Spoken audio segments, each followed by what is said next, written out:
వైద్యుడిగా నచ్చిందా, వైసీపీ నాయకుడిగా నచ్చిందా? వైద్యుడిగా ఉన్నా, వైసీపీ నాయకుడిగా ఉన్నా, ultimately the service is my motto. వాలంటీర్ని మీరే హత్య చేయించారు.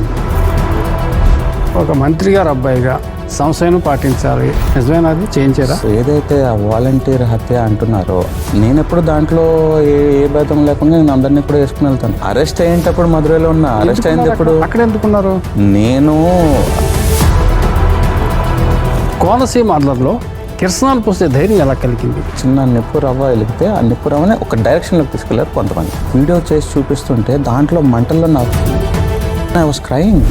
నాకు చిన్న చిన్న పిల్లలు ఉన్నారు. పినిపే విశ్వరూపాలు మీ మంచితనాన్ని లోకుగా తీసుకున్నారా? ఇల్లు కాల్ చేస్తే కట్టు బట్టలతోటి మా అమ్మ నాన్న బయటకు వచ్చారే. కార్మిక శాఖ మంత్రి వాసంతి సుభాష్ గారు ఈ used to be like a fourth son. Jaganmohan Reddy గారికి అప్పటికే కొంతమంది దగ్గర నుంచి కంప్లైంట్స్ వచ్చాయి. ఎవరి మీద? సుభాష్ గారి మీద. సుభాష్ గారి మీద చాలా దారుణంగా దూషించి కొన్ని ఆడియో టేపులు బయటకు వచ్చాయి. ఆకలి వేయకుండానే జగన్మోహన్ రెడ్డి గారు అన్నం పెట్టారు అంటున్నారు. మరి అభివృద్ధి చేసాడు ఆయన? వీళ్ళకి ఇంకా బాగా చేయాలి అన్న ఆలోచనతో అంత పథకాలన్నీ ఇస్తా వచ్చాము. మీ ఇంట్లో మీ బిడ్డ వల్ల మీకు మంచి జరిగి ఉందా లేదా అన్నది మాత్రమే ఆలోచన చేయండి. జనాలకి దాని విలువ తెలియలా. కూటమి ప్రభుత్వం చేసే అంత మార్కెటింగ్ మేము చేసుకోలే. చంద్రబాబు నాయుడు రాగానే 4 లక్షల మందికి పెన్షన్లు తీశాడు. చక్కపూడి రాజా గారు స్టేట్మెంట్ ఇచ్చాడు, ఓటమికి కారణం జగన్మోహన్ రెడ్డి గారే. చాలా దారుణం. నువ్వు ఎలక్షన్ టైంలో సడన్గా కార్యకర్తను తీసుకొచ్చి ఓట్లు వేయించు అంటే ఎక్కడవుతుంది? ఎలాగైతే అన్ని వాలంటీర్లు చేసేస్తున్నారో ఈ ఓట్లు కూడా వాలంటీర్ వేయించేస్తారేమో అనుకున్నారు. ఈ ఎజెండా తీసుకొస్తున్నాడు జగన్మోహన్ రెడ్డి గారు. మేము కాపులకి ఇది చేయబోతున్నాం అని చెప్పేసి. ఎందుకు ఇంత కాలాన్ని గుర్తు భయపడుతున్నాడు అతను కాపులకి?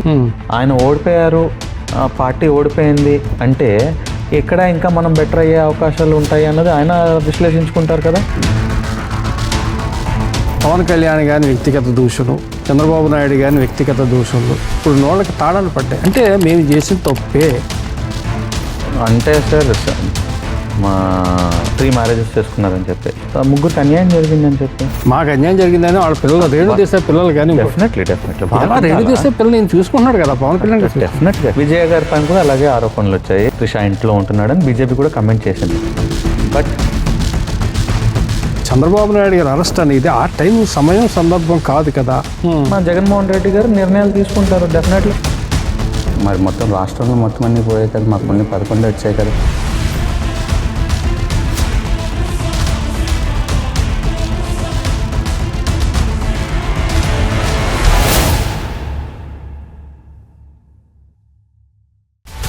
హలో, తెలుగు రాజ్యం ఛానల్ చూస్తున్నారా? సామాజిక రాజకీయ జీవన చిత్రణే తెలుగు రాజ్యం. అతిశయోక్తులు అసత్యాలు ఉండవు. రాజకీయ కోణం కాదు, ప్రజా కోణమే కొలబద్ద. తెలుగు రాజ్యం వీక్షణ మీ ఉత్తమ అభిరుచికి నిదర్శనం.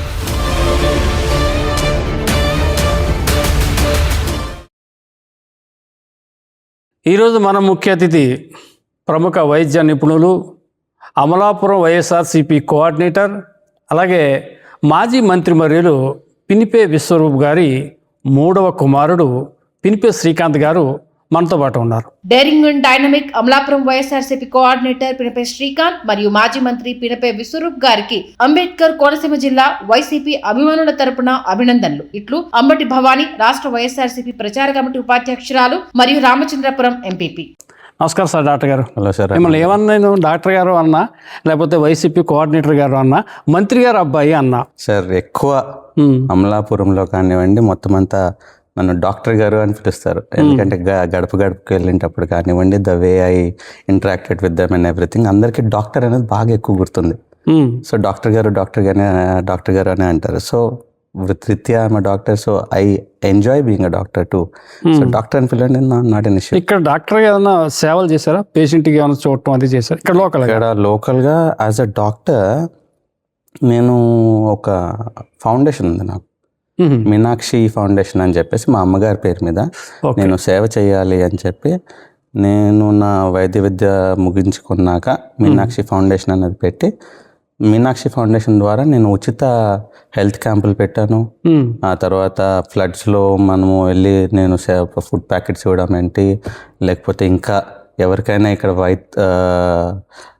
హెల్త్ పరంగా ఏదైనా హాస్పిటల్స్కి రెఫర్ చేయాలన్నా, లేకపోతే మా ఫ్రెండ్స్ దగ్గరికి పంపించాలన్నా, ఇంకా ఏ రకమైన గైడెన్స్ ఇవ్వాలన్నా, ఏ రకమైన ట్రీట్మెంట్ చేయాలన్నా, ఆపరేషన్లు చేయించాలన్నా చాలా మందికి ఇక్కడ నేను చేశాను. Though I'm not directly doing it, డైరెక్ట్గా చేయలేకపోయినా, డైరెక్ట్గా నేను ఇక్కడ కూర్చొని నేను మందులు ఆపరేషన్లు చేయలేకపోయినా ఇండైరెక్ట్గా నేను చాలా సర్వీసులు చేసినాను. అందుకు మీకు డాక్టర్ గారుగా ఒక ముద్ర పడి బాగా బికాజ్ యాజ్ అ డాక్టర్. మీకు ఏ లైఫ్ నచ్చింది డాక్టర్ గారు? వైద్యుడిగా నచ్చిందా, వైసీపీ నాయకుడిగా నచ్చిందా? సార్, వైద్యుడిగా ఉన్నా, వైసీపీ నాయకుడిగా ఉన్నా, ultimately the service is my Moto. Service చేయాలి అన్నది నా మోటో. నాన్నగారిని చూసి నాన్నగారు ఎలాగైతే చేస్తున్నారో అదే రకంగా నేను కూడా సర్వీస్ చేయాలి అన్నదే మెయిన్ మోటో. ఆ సర్వీస్కి ఈ సర్వీస్కి తేడా ఉంది కదా శ్రీకాంత్ గారు? డెఫినెట్గా ఉంది. ఆ సర్వీస్ అంటే నేను ఏసీలో కూర్చుంటాను, ఆపరేషన్ చేస్తాను, ఏసీలో కూర్చుంటాను, మందులు రాస్తాను. ఇది నేను ఎక్కువ చెమటోడ్చాలా, ఇక్కడ నేను కంఫర్ట్స్ ఉండదు, ఇక్కడ ఎన్నో త్యాగాలు చేయాలా.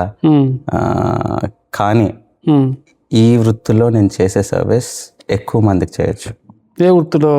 పాలిటిక్స్లో, రాజకీయంగా కొన్ని లక్షల మందికి నేను I can show the difference in their life. కానీ శత్రువులు కూడా ఉంటారు కదా డాక్టర్ గారు? శత్రువులు ఉంటారు, బట్ ఎప్పుడు మంచి అనుకుని మంచి చేసుకుంటూ పాజిటివ్గా వెళ్తే శత్రువులు ఉండరు అన్నది నా ఆలోచన. ఎందుకంటే మా నాన్నగారిని కూడా చూసుకుంటే, మా నాన్నగారు అజాత శత్రువు. ఆయనకి ఎప్పుడు శత్రువులు లేరే. 30 సంవత్సరాల రాజకీయ జీవితము, ఆయనకి ఎప్పుడు ఏ శత్రువులు లేరు. Because he is a non controversial person. ఆయన పైన ఎవరు బురద చేయాలని చూసినా కూడా ఆడ కర్మ అనుభవించుకుంటాడే అనుకుని ఆయన ముందుకెళ్ళిపోతారే కానీ వాడిని ఏదో రివెంజ్ తీసుకోవాలనో వాడిని ఏదో చేయాలనో ఇప్పుడు లేరు. So I totally follow my father in this. అంతటి అజాత శత్రువు మీద మంత్రి పదవులు ఉన్న సమయంలో ఒక క్యాబినెట్ హోదాలో ఉన్నటువంటి అతన్ని కోనసీమ అల్లర్లో కిరసనాలు పోసే ధైర్యం ఎలా కలిగింది సార్? అంటే ఇది అంటే పినిపే విశ్వరూప గారి మంచితనాన్ని లోకుగా తీసుకున్నారా? డెఫినెట్గా సార్. అంటే లోకుగా అంటే వాళ్ళు కొంతమంది వాళ్ళ సెల్ఫ్ అజెండాస్ తీసుకొచ్చారు. ఎలాగంటే మీరు ఇందాక ఏదైతే చెప్పారో, అమలాపురం అల్లర్లు ఏదైతే జరిగిందో, అమలాపురం అల్లర్ల విషయంలో అది కొంతవరకు లా అండ్ ఆర్డర్ ఫెయిల్యూర్ జరిగింది. బికాజ్ ఏదైతే అల్లర్లు జరిగిన రోజు ఏదైతే ఉందో that was a last day. అభ్యంతరాలు ఏమైనా ఉంటే స్వీకరించుకోవడానికి అది లాస్ట్ డే. ఆ లాస్ట్ డేకి వాళ్ళు వస్తున్నారు, ఎక్కువ నెంబర్స్ వస్తున్నారు, 5,000 కంటే ఎక్కువ మంది వస్తున్నారు అని ఎక్కడో హైదరాబాద్లో ఉన్న నాకే తెలుసు. నాకే తెలిసినప్పుడు ఇక్కడ పోలీసులు కూడా తెలిసి ఉండాల్సిందే. తెలుసుకుని దానికి సంబంధించిన ప్రొటెక్షన్ ఫోర్స్ వీళ్ళు రెడీగా పెట్టుకుని ఉండాల్సిందే. బట్ అక్కడ వేలల్లో వస్తున్నప్పుడు 200 మంది 300 మంది ఎక్కడ సరిపోతారు సార్? సరిపోలేదు.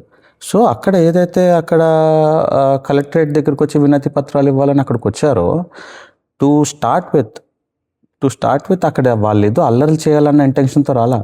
దే ఆల్ కేమ్ టు నార్మల్గానే వినతి పత్రాలు ఇవ్వడానికి వచ్చారు. అందరూ మంచివాళ్ళే, దాంట్లో ఇబ్బంది ఏం లేదు. కాకపోతే నాకు తెలిసిన న్యూస్, నాకు తెలిసినంత వరకు వాళ్ళందరూ అక్కడ కలెక్టరేట్ దగ్గర ఉన్నారు. బట్ దెర్ వాస్ ఒక్క ఎస్ఐ గారు, సిఐ గారు వచ్చి వెనకాల నుంచి వీళ్ళు ఏదో అల్లరి చేస్తున్నారు అనుకుని కొట్టడం స్టార్ట్ చేశారు. ఎప్పుడైతే కొట్టడం స్టార్ట్ చేశారో ఇది అల్లర్లుగా అయిపోయింది. వీళ్ళు ఆ ఫ్రస్ట్రేషన్ మొత్తం అంతా ప్రభుత్వ కార్యాలయం మీద చూపించారు.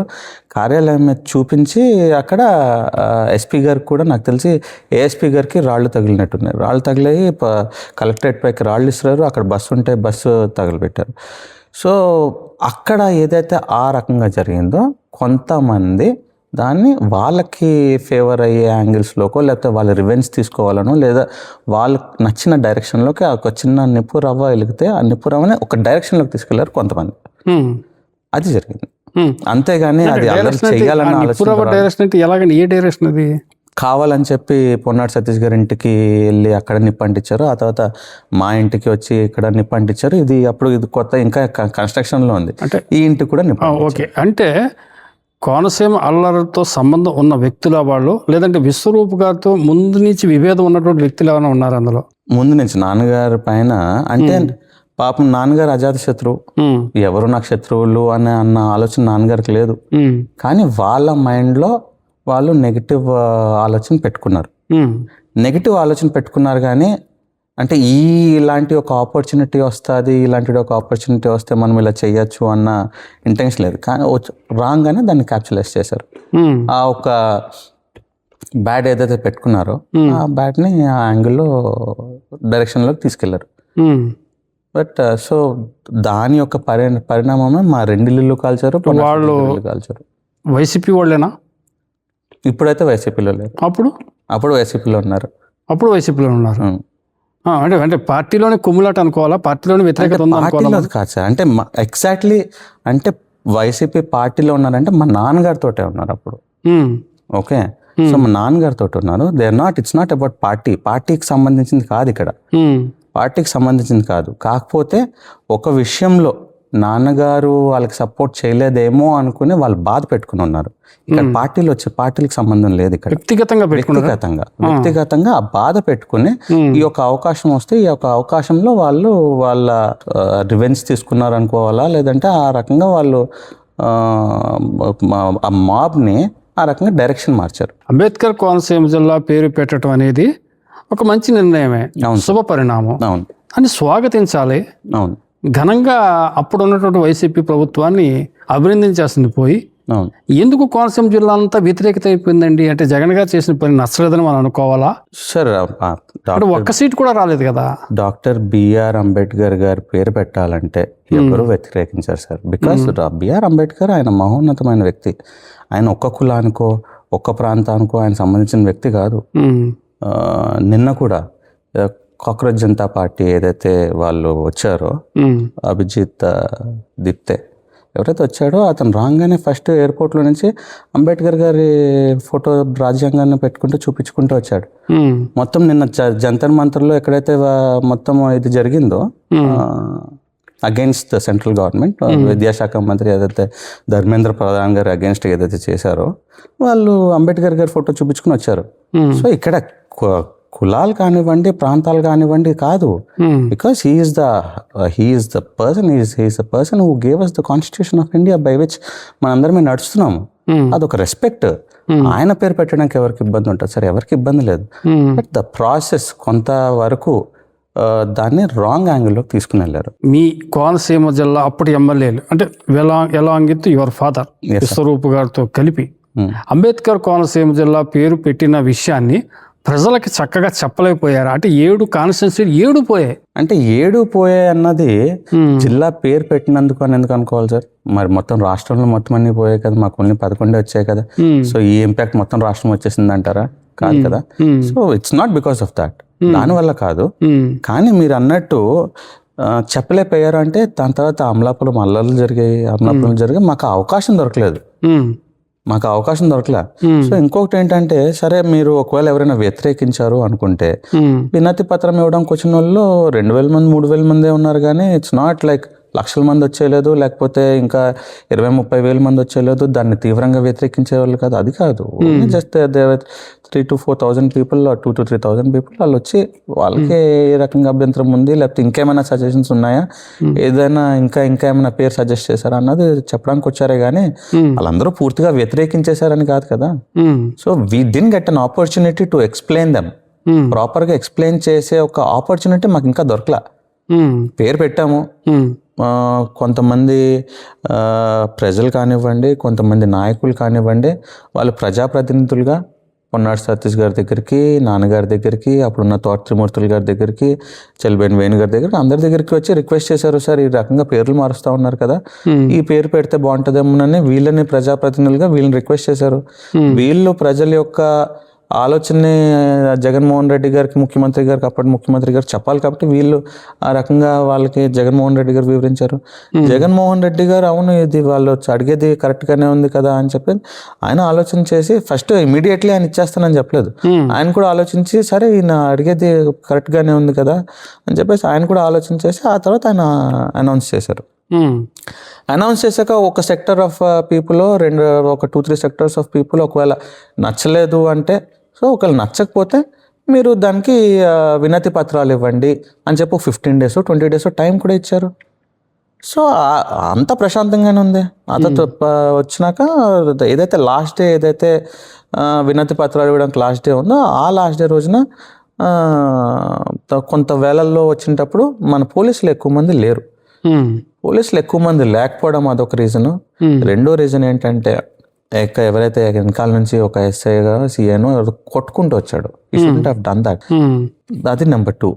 సో ఇది ultimately law and order failure ultimately, అంతేగాని ఇది ఇంటెన్షనల్గా ఒకళ్ళు ఇచ్చేసింది కదా. ఒకసారి లా అండ్ ఆర్డర్ ఫెయిల్ అయ్యి నిప్పురవ్వ రాచుకున్నాక దాన్ని ఇంకొక యాంగిల్లోకి కొంతమంది తీసుకుని వెళ్ళారు. ఈ ఇష్యూలో ఒక ఎంపీటీసీ మీద మీ బ్రదర్ కృష్ణారెడ్డి గారు ఫైర్ అయినటువంటి విషయం బాగా వైరల్ అయిపోయింది. అవును. ఏంటి అంత అవసరమా? అంతగా ఫైర్ అయిపోయే అవసరం ఉందా ఆయనకి? అంటే సార్ ఇప్పుడు ఎవ్రీవన్ అందరూ కూడా వాళ్ళకున్న ఒక ఆవేశం కానివ్వండి, ఒక ఆలోచన కానివ్వండి, ఒక కోపం కానివ్వండి, అందరూ ఒకే రకంగా తెలియచేయాలని ఏం లేదు కదా. నేను ఒకలాగా వ్యక్తం చేస్తాను, ఇంకొకరు ఒకలాగా వ్యక్తం చేస్తారు, ఇంకొకలాగా వ్యక్తం చేస్తారు. సో అతను ఏదైతే ఒక ఎంపీటీసీ ఉన్నాడో అతను మా ఇంట్లో సొంత మనిషిలాగా ఉండేవాడు. సో అతనికి నాన్నగారు కూడా చాలా చేసింది ఉంది. మాకు అతను మాతోటి ఉండే వ్యక్తి. సో మాతోటి ఉండే వ్యక్తి మరి ఆ రకంగా మరి మా గురించే చెడ్డగా మాట్లాడాడు, మా గురించే మాకే చెడ్డగా ప్లాన్ చేశారు, లేకపోతే చెడ్డగా చేస్తున్నారు అంటే ఇన్ జనరల్ ఎవరికైనా కోపం వస్తుంది కదా. Maybe the way he has express is wrong. Maybe ఆయన చూపించిన విధానం తప్పై ఉండొచ్చు, బట్ ఆవేశం అయితే కరెక్టే కదా. ఆవేశం ఇస్ కరెక్ట్.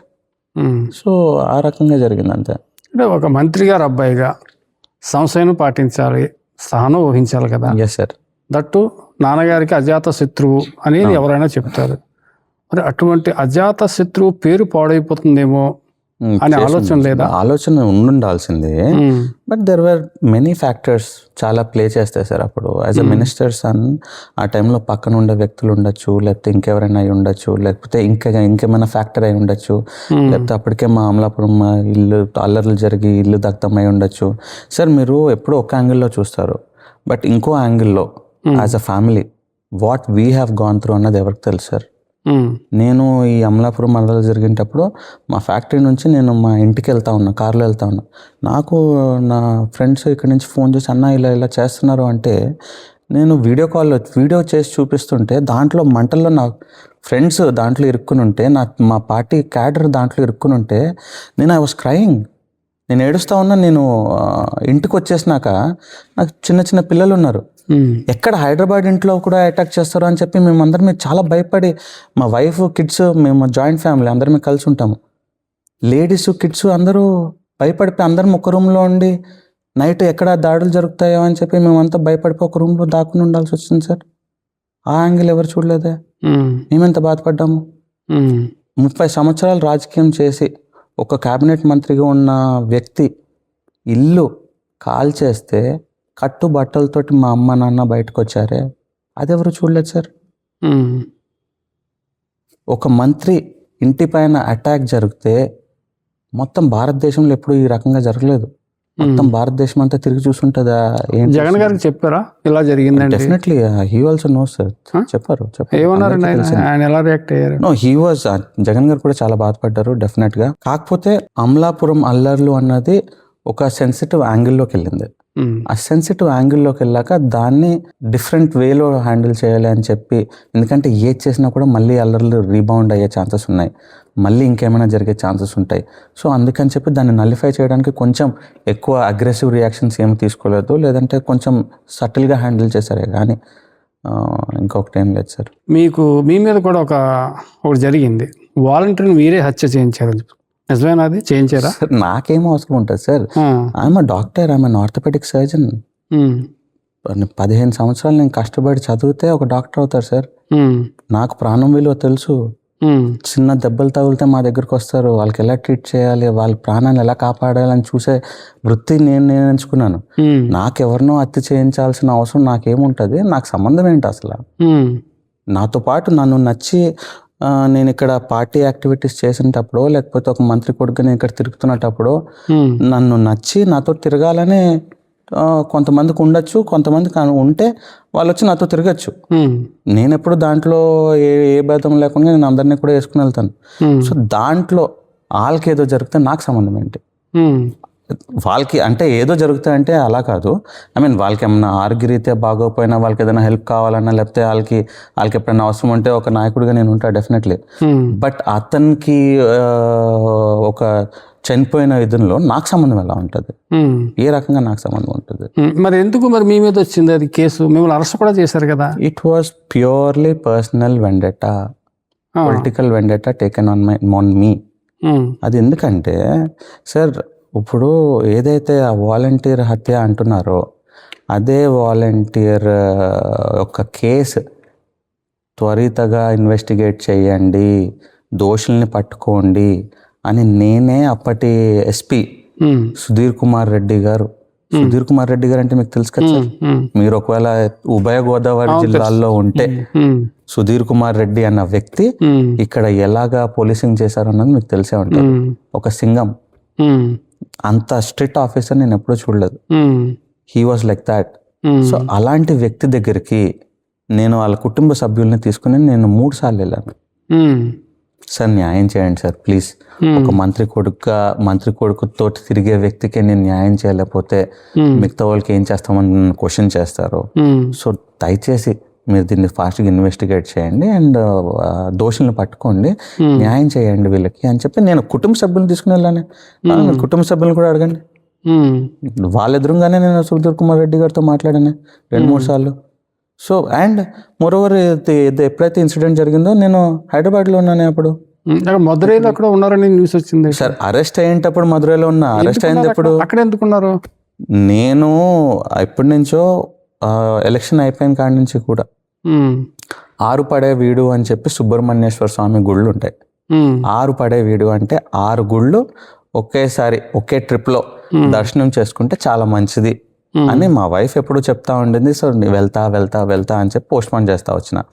సరే ఇక్కడ నాకు అవకాశం దొరికితే అక్కడ నా చెన్నై ఫ్రెండ్స్ కూడా వాళ్ళు కొంచెం ఫ్రీగా ఉన్నాం వచ్చేసేయి అని చెప్తే నేను ఇక్కడ పార్టీ 2 రోజుల ముందే ఇక్కడ పార్టీ మీటింగ్ ఉండింది జగన్మోహన్ రెడ్డి గారితో.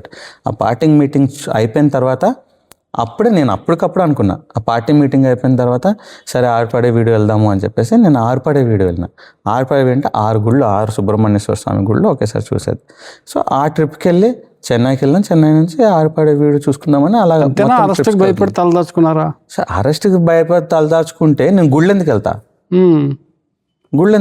అవసరం ఏముంది? అసలు ఎవరు వాలంటీర్తో మీకు మంచి పరిచయం ఉందండి ముందు?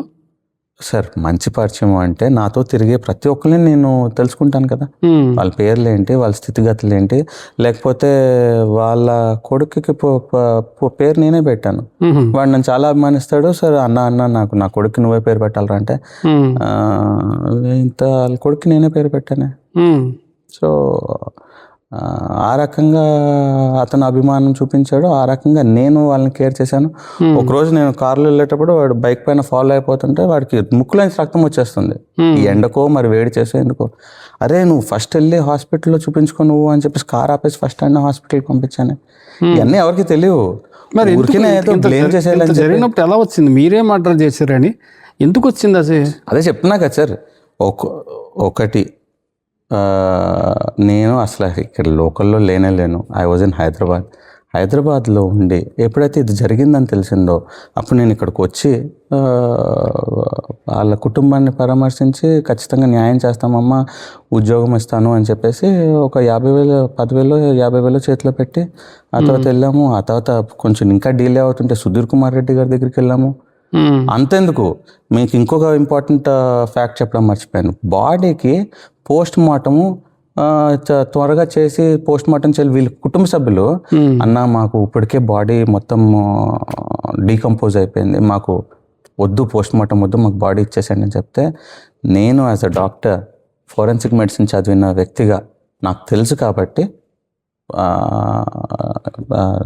ఫోరెన్సిక్ ఏదైతే మన what was I saying post mortem చేయడం ఎంత ఇంపార్టెంట్ నాకు తెలుసు కాబట్టి నేను ఇక్కడ కుటుంబ సభ్యులకి నేను కన్విన్స్ చేసి లేదు ఖచ్చితంగా చేయాల్సిందే అని చెప్పి అటు ఫ్యామిలీ మెంబర్స్కి చెప్పి అటు డాక్టర్స్కి చెప్పి తొందరగా చేసేయండి అని. వాళ్ళ పాపం కుటుంబం వాళ్ళు ఆల్రెడీ చాలా డిస్టర్బ్ అయ్యారు.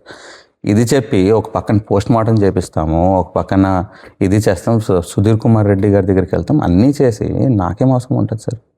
కాకపోతే అది అన్నీ చేసాము, ఇన్వెస్టిగేషన్ చేయాలని చెప్పాము, అంతా all that is there. But after that ఒక సంవత్సరం గడిచిపోయింది, 2 సంవత్సరాలు గడిచిపోయింది, ప్రభుత్వం మారింది. ప్రభుత్వం మారాక చాలా ఫెసిలిటీ దాంట్లో నన్ను తీసుకెళ్ళి అరెస్ట్ చేస్తారు. సరే మీరు అరెస్ట్ చేశారు అంటున్నారు. అరెస్ట్ చేసేసారు సార్. ఎక్కడో నేను చెన్నైలో ఆర్పాడివీడు టెంపుల్స్ చూస్తుంటే హుటాహుటిన వచ్చేసి నేను ఏదో పారిపోతున్నట్టు, నేను ఎక్కడ పారిపోతున్నాను, గుళ్ళకి వెళ్తున్నాను. కావాలంటే మీరు చూసుకోండి, నా ఫొటోస్ ఉంటాయి, నా టైం లైన్ ఉంటుంది. ఒకవేళ పారిపోవాలనుకుంటే గుళ్ళకి ఎందుకు వెళ్తాడు, దాని ముందు పార్టీ మీటింగ్కి ఎందుకు వెళ్తాడు? సో గుళ్ళకి వెళ్ళి కరెక్ట్గా 6వ టెంపుల్ అయిపోగానే మధురై చెక్ పోస్ట్ దగ్గర నన్ను అరెస్ట్ చేశారు. సో ఆ అరెస్ట్ చేసి ఏం సాధించారు? 37 days రిమాండ్కి పంపించేశారు. ఆ తర్వాత ఏం సాధించారు? ఏమైనా కేసు పైన మరి కేసు ఇన్వెస్టిగేషన్ పూర్తి చేసేసారా? కనీసం ఛార్జ్ షీట్ రాశారా? కనీసం ఇలా జరిగింది, ఈ మోటోతో జరిగింది, లేదా ఈ సాక్ష్యాలు ఏమైనా చూపించారా? లేదే. So all of a sudden అర్జెంటుగా నన్ను అరెస్ట్ చేసేసి ఏం సాధించారు? ఏమీ లేదు. అంటే మీకు క్లియర్గా అర్థం కావట్లేదు ఇక్కడ అది పర్సనల్ వెండేటా కోసం చేశారని. కనీసం అట్లీస్ట్ ఛార్జ్ షీట్ అయినా వేయాలి కదా. ఏది ఛార్జ్ షీట్ ఎందుకు వేయలేదు? సో ఛార్జ్ షీట్ అయినప్పుడు ఇంకా where is the cause, where is the reason, ఏ రకంగా నేను చేశానని చెప్తారు. అంటే అల్టిమేట్లీ ఈ కూటమి ప్రభుత్వం రాగానే అసలు ఫస్ట్ అరెస్ట్ చేసింది నన్ను అరెస్ట్ చేశారు. ఫస్ట్ నేనే అరెస్ట్ అయింది. అప్పటికి మొత్తం ప్రభుత్వం ఒకటి మారింది. ప్రభుత్వం మారి కూటమి ప్రభుత్వం వచ్చాక అందరు ఇంకా భయభ్రాంతులకి గురయ్యారే స్టార్టింగ్లో. ఇప్పుడంటే అది చాలా కామన్ అయిపోయింది. అరెస్ట్ అనేటప్పటికి చేసుకునిరా అని చెప్పి ఇదైపోయారే. కానీ మరి కూటమి ప్రభుత్వం మారంగానే అరెస్ట్ చేసినంటే అప్పుడు ఎలా ఉండింది సిచ్యువేషన్స్? వాళ్ళ మెజారిటీ కూడా 150+ సీట్స్ వచ్చినాయి. సో అంత మెజారిటీ వచ్చి సంపూర్ణ ప్రభుత్వం ఏర్పడి వాళ్ళంతా రేజ్లో ఉన్నప్పుడు ఫస్ట్ నన్ను అరెస్ట్ చేస్తే what we must be going through, మేమేమి నడుచుంటుంది మా మైండ్లో. సో ఆ రకంగా వీళ్ళు పొలిటికల్ వెండేటా తీసుకున్నారు. ఓన్లీ రీజన్ ఇస్ కొంతమంది కావాలని వీడు పొలిటికల్లీ షైన్ అయ్యే ఛాన్సెస్ ఉన్నాయి, గడప గడపకు చేశాడు, హైకమాండ్ దగ్గర మంచి పేరు తెచ్చుకున్నాడు, వీడికి ఛాన్సెస్ ఉన్నాయి, విశ్వరూప్ గారిని ఒక విషయంలో నెగిటివ్గా అనుకున్నారు, నెగిటివ్గానే ఆ వెండేట నా మీద అవకాశం దొరికింది, వీడిని మనము ఈ రకంగా విశ్వరూప్ గారిని బాధ పెడదాము అని చెప్పి నన్ను అరెస్ట్ చేయించి ఒక సిఐ గారికి అమలాపురం పోస్టింగ్ కావాలి. ఆ సిఐ గారు కావాలని ఆ అమలాపురం పోస్టింగ్ కోసం అత్యుత్సాహం చూపించి నన్ను అరెస్ట్ చేశాడు. ఆ తర్వాత అమలాపురం పోస్టింగ్ వచ్చింది కదా. ఇప్పుడు కార్మిక శాఖ మంత్రి వాసంశెట్టి సుభాష్ గారు మీకు పరిచయస్తుడండి ఆయన? అంటే మీ ప్రాంతం వాడే కదా? అవును సార్. ఎలా పరిచయం మీకు? అంటే మా నాన్నగారు అమలాపురం వచ్చిన కాడి నుంచి కూడా he was there with daddy, నాన్నగారితో ఉన్నారు. అతను పరిచయమే కాదు, he use to be like a 4th son. అంటే మేము 3 కొడుకులం కదా. సుభాష్ గారు మాకు 4 కొడుకులా ఉండేవారు మా ఇంట్లో. బా, అంత close relation? That close. Okay. అంతే నా పెద్దన్నయ్య కృష్ణతోటి అంతే మంచి సత్సంబంధాలు ఉన్నాయి, నాతో కూడా అంతే మంచి సత్సంబంధాలు ఉన్నాయి. మా ఇద్దరం మాట్లాడుకునే వాళ్ళం కూడా. మా పార్టీలో ఉన్నంత కాలం I use to be very close to him. గంటలు మాట్లాడుకునే అంత క్లోజ్. కౌన్సిలర్ ఎవరు? వాళ్ళ నాన్నగారు? వాళ్ళ మదర్ గారు. నాన్నగారు ఇచ్చారండి సీట్? అవునవును, సీట్ ఇచ్చిన. యునానిమస్ అండి? ఆవిడే నగ్గారా? అదే యునానిమస్ అండి. యునానిమస్. చైర్మన్ అడిగారండి ఆవిడే? చైర్మన్ అడిగారు. ఇవ్వలేదు. చైర్మన్ అడిగారు కానీ నాన్నగారు ఇద్దామనే అనుకున్నారు. ఇక్కడ వాళ్ళు చెప్తున్నాం కదా, కొంతమంది కావాలనే నెగిటివ్ లోకి వెళ్ళిపోయారని చెప్పాను కదా. నాన్నగారు 100% ఆయన ఇద్దామనే వెళ్ళారు. జగన్మోహన్ రెడ్డి గారి దగ్గరికి వెళ్ళారు. జగన్మోహన్ రెడ్డి గారి దగ్గరికి వెళ్ళి ఈ పేరు ఇవ్వాలి సార్ ఖచ్చితంగా అని చెప్పారు. జగన్మోహన్ రెడ్డి గారికి అప్పటికే కొంతమంది దగ్గర నుంచి కంప్లైంట్స్ వచ్చాయి. ఎవరి మీద? సుభాష్ గారి మీద. సుభాష్ గారి మీద వద్దు, ఇతను కరెక్ట్ కాదు అని చెప్పి. ఈ యొక్క చైర్మన్ డిసిషన్ తీసుకునే ముందే కొన్ని ఆడియో టేప్లు సుభాష్ గారు మాట్లాడినవి వైరల్ అయ్యాయి. వ్యక్తిగతంగా ఇంకొకరిని దూషించినవి, చాలా దారుణంగా దూషించినవి కొన్ని ఆడియో టేపులు బయటకు వచ్చాయి. అప్పుడు ఆ ఆడియో టేపుల రీత్యా లేదా కొంతమంది కావాలని వెళ్ళి చెప్పినయో లేదా ఇంకొంతమంది ఇతను అయితే కరెక్ట్ కాదు అని చెప్పే విషయంలోనూ ఆయనకి జగన్మోహన్ రెడ్డి గారికి కంప్లైంట్స్ వెళ్ళాయి. సో ఆ కంప్లైంట్స్ వెళ్తే అల్టిమేట్లీ నాన్నగారికి ఏం సంబంధం దాంట్లో? నాన్నగారు మీకే చైర్మన్ అనౌన్స్ చేసేస్తానని చెప్పి పాపం హ్యాపీగా వెళ్ళారు ఆయన. వెళ్తే అక్కడికి వెళ్ళాక జగన్మోహన్ రెడ్డి గారికి బికాస్ ఆల్ ఇవన్నీ వచ్చాయి కాబట్టి వద్దు విశ్వరూప్, ఈ పేరు తప్ప ఇంకే పేరైనా చెప్పు అన్నారు. ఆ తర్వాత నాన్నగారు మళ్ళీ వైవి సుబ్బారెడ్డి గారి దగ్గరికి వెళ్ళారు. వెళ్ళి మళ్ళీ సార్ కొంచెం ప్లీజ్ ఎలాగైనా చెప్పండి, ఇది మాట ఇచ్చాము, మనకి చాలా ఇంపార్టెంట్ అది ఇది అని చెప్పి రిక్వెస్ట్ చేశారు. ఆ తర్వాత లేదు విశ్వరూప్, అది కొంత నెగిటివ్ ఉంది, అది తీసుకుంటే పార్టీకి డ్యామేజ్, అది వద్దు, అది తప్ప ఇంకొకటి ఇచ్చుకోండి అని చెప్పారు. నాన్నగారు ఏం చేస్తారు, ఇంకా is not the final deciding authority there. So ఆ ఇదిలో ఇంకా ఇంకొకరికి వెళ్ళిందే గాని నాన్నగారికి 0.001% ప్రమేయం లేదు. ఆయన పాపం ఎప్పుడు ఇద్దామనే చూసారు. చెప్పాను కదా, 4వ కొడుకులాగా ఉన్నాడు అని చెప్పకుండా ఉండేదానికి ఏం అంత ఇంట్లో 4వ కొడుకులాగా ఉన్నాడు. మీ కాంగ్రెస్ పార్టీ వైఎస్ఆర్సీపీలోనే కష్టపడి తిరిగినటువంటి వ్యక్తి ఎలాగ టీడీపీకి వచ్చేసాడు అతను? So it's a journey. మళ్ళీ ఏదో ఒక్కరోజు డిసైడ్ అయిపోయింది కాదు. ఆయన ఫస్ట్ మా పార్టీలోనే ఉన్నారు. మా పార్టీలో నుండి ఎక్కడైతే నాన్నగారు ఇది ఇవ్వలేదు, లేకపోతే అతను కొంతమంది ఉంటారు రాజకీయాల్లో ఎప్పుడు కూడా, మనము ఒక ఆలోచన ఉన్నాం మనకి పక్క నుంచి, if at all you are not with the right people, సరైన కంపెనీతో లేకపోతే వాళ్ళు మనల్ని రాంగ్ డైరెక్షన్లోకి తీసుకెళ్తారు. అలాగా నాన్నగారి మీద రాంగ్ డైరెక్షన్లోకి తీసుకెళ్లారు ఆయన్ని. తీసుకెళ్లి ఏదో నాన్నగారే కావాలని ఇవ్వలేదు అన్నట్టు పెట్టారు. పెట్టాక ఒక ఆలోచనతోటి ఆయన కూడా ఇంకా నాన్నగారి మీద నెగిటివ్ పెట్టుకున్నారు. ఆ తర్వాత అమలాపురం అల్లర్లు జరిగాయి. అమలాపురం అల్లర్లు జరగక ఇదంతా జరిగిన తర్వాత విశ్వరూప్ గారు అయితే మేము సపోర్ట్ చేయము, శ్రీకాంత్ అయితే నేను సపోర్ట్ చేస్తాను, శ్రీకాంత్ అయితే నేను గెలిపించుకుని తీసుకొస్తాను అని సుభాష్ గారే మిథున్ రెడ్డి గారికి చెప్పారు. లేకపోతే మా పార్టీ హైకమాండ్ అంతా కూడా చెప్పారు. అందుకే ఒక హైకమాండ్ సరే నన్ను ఆ టైంలో ఇంకా టికెట్ దాకా ఆలోచన చేసింది అంటే బికాస్ ఒకటి నేను గడప గడపకు చేసి ఏ రకంగా, because that was a challenging face. Amalapuram అల్లర్లు జరిగాక మనము మళ్ళీ గడప గడప వెళ్ళి ప్రతి ఇంటికి వెళ్ళి కొన్ని గొడవలు అయ్యే అవకాశాలు ఉన్నా కూడా అవన్నీ సర్ది చెప్పి మాట్లాడి వాళ్ళ దగ్గర సారీ చెప్పి కొన్ని ఇంట్లో అయితే అమనాభూతులు కూడా విన్నా. అలాంటి పరిస్థితుల్లో కూడా నేను సారీ చెప్పి మేము కూడా మొత్తం అంతా నష్టపోయామమ్మా, మేము కూడా బట్టలన్నీ కాల్చుకున్నాము, లేదంటే మేము కూడా కట్టు బట్టలతో ఇంట్లో నుంచి బయటకు రావాల్సి వచ్చింది, మేము కావాలని చేసింది కాదు, ఇదంతా purely law and order failure అని చెప్పి వాళ్ళకి వివరించి, వాళ్ళు ఒకవేళ నన్ను తిడితే నేను సారీ చెప్పి నేను వచ్చా. సో దానివల్ల అరే ఇతను వృత్తిరీత్యా డాక్టరు, ఓ పక్కన గడప గడప ఇలాంటి ఒక ఛాలెంజింగ్ ఫేస్లో గడప గడప బాగా చేశాడు, ఓ పక్కన సుభాష్ శ్రీకాంత్కి ఇస్తే నేను గెలిపించుకుని తీసుకొస్తానంటున్నాడు.